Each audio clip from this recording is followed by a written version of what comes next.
Wanta darbeef gaabbee guyyoota na baaruu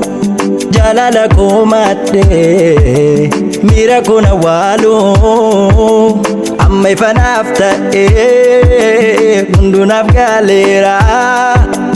jireenya si malee jiraachuu bareera kuusanii kennanii hawwiyaa kadhaala aarsaa kaffalanii dhabuunoo jaalala akka wayii keessa koo eewanti yasuma amma gaaruu addaam keetu lama maaree dangaa qabaa barmiidhamne naafoo suma dhiisuuta dibamne maaloo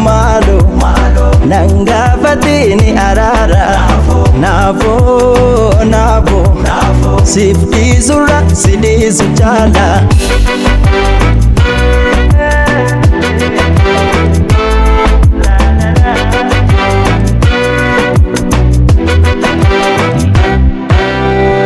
Sobaan cabee suphee cabeen tokko walisaatti hin fayyoo adda baana rakkoo gaabbitoo fi miidhiin ammumarraa kaasii himimmaan kee wajjin of keessaa na baasii fudhachuu diduun koo gaaffii dhiifama kee innumtuu dhiifamaa yaaduudha egereke garaa yoo fagaate karaa maaltittiisa halaaluma wayyaa kan nu baasutisa maaree dangaa qabaa barmiidhamne naafoo suma dhiisuuta dibamne maaloo nangaafatini araara naafoo siif dhiisurra si dhiisu jaala.